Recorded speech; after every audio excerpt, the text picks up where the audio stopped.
Welcome to the Determined Mom Show, the only marketing podcast dedicated to guiding mom CEOs into tranquility, wealth, and multiplying those precious moments. Welcome to episode 51 of the Determined Mom Show.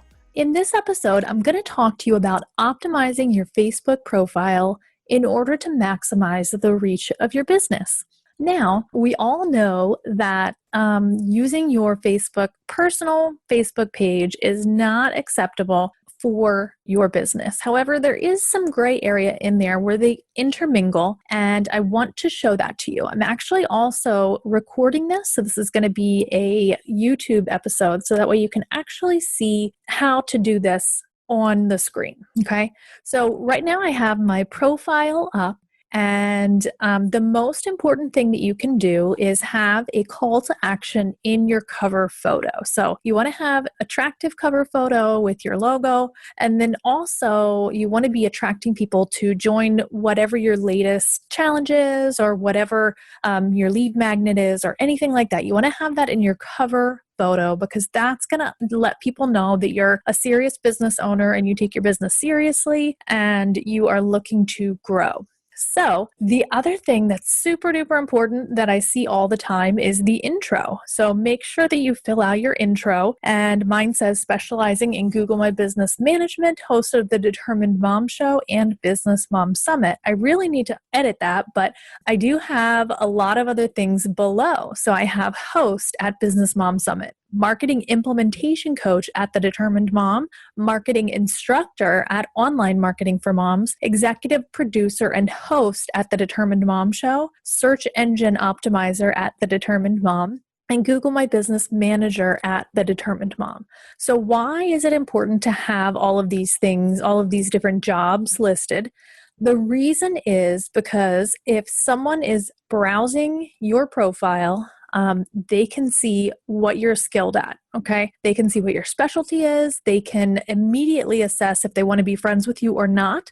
And it just makes things a lot easier. So with that said, another thing you're going to want to do is add some friends, and we'll talk about how you can actually segment those friends into different categories and different groups based on what you are aiming for as far as your marketing goes.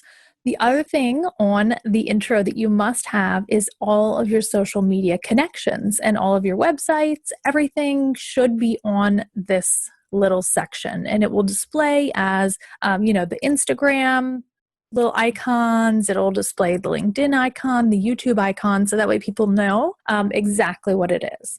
Another thing that you're going to want to do is change the featured image of your Facebook page. This is the little square image. It's not super small, but this is the square image that is below the info on your page. So mine says Google My Business, free webinar. And when you click on that image, people can actually go to my webinar in Hey Summit and take that course. So I actually put all of that information, including the link, in the description of the picture. And then also, you're going to want to do that with your cover photo too. So you want to say, click here on your cover photo. When people click, you want it to bring up the link to your challenge or your freebie or whatever it is. This is going to allow people to make an educated decision as to whether or not they want to add you as a friend. Now, my technique for doing this is to create friend lists. And this is really important. So you can easily share personal family things with just your family. You can also share only business related things with the people that you've designated in that business category.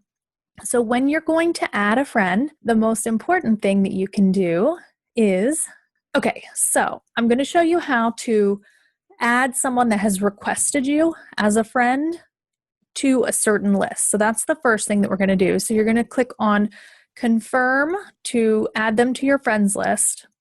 And then you're going to click on their profile, and then you can actually click on friends and add them to another list. And I add everyone to a list called Boss Moms, everyone that is business related, even if they're men. I only have a few men in that category.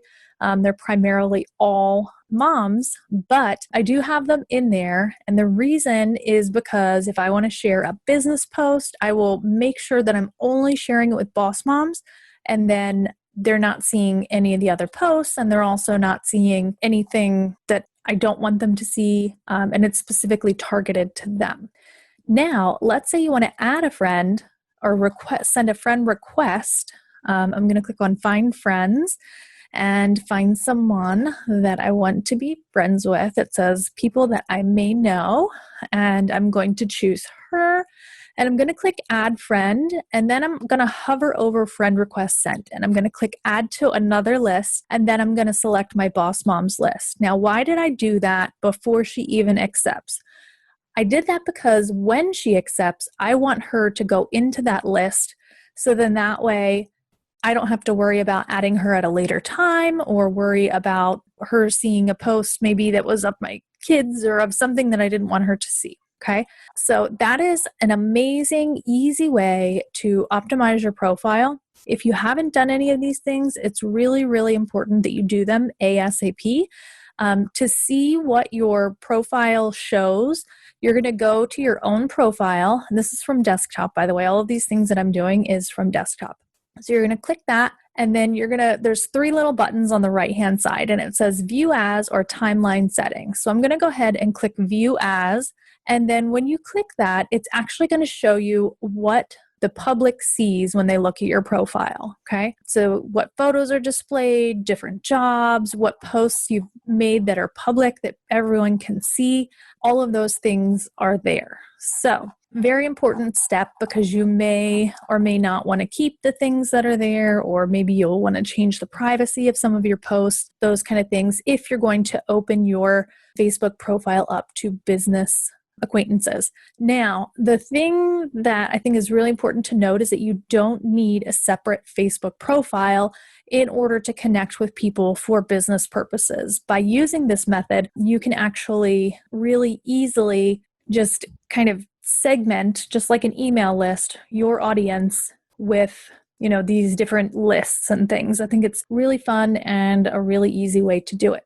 The other thing that you can do is market to different people. So you're not going to full on market to them from your Facebook profile. However, if I wanted to say who needs help building their WordPress site or who's struggling with their WordPress site and make a comment that only my boss moms can see, then that is going to kind of help to segment it down, and then I can start conversations with those people. So I highly encourage you to start using your Facebook profile to try to prospect and make connections and get to know people, comment on their pictures, add friends, and just use the techniques that I've highlighted here in order to make your Facebook profile working for your business. All right. Thank you, and have a wonderful day. You had an idea. You started your business. You even filed the papers. Now you need a website. The options that are out there are hire someone to do it for at least $1,000. What would you really rather do with that money? Or you can try to DIY it on Wix or Squarespace. Try to get a friend or family member to help you in between all of their other responsibilities. You can also watch YouTube videos and try to piece it all together. Or you can join the free WordPress Jumpstart Sprint and get your site up in just 5 days. This free challenge will show you how to choose the right domain name and where and how to purchase it. And it's also going to show you how to choose your hosting provider and install WordPress, as well as choosing and installing your theme and determining what plugins you actually need. Stop letting your website hold you back. Join the 5-day WordPress Jumpstart Sprint at onlinemarketingformoms.com/sprint.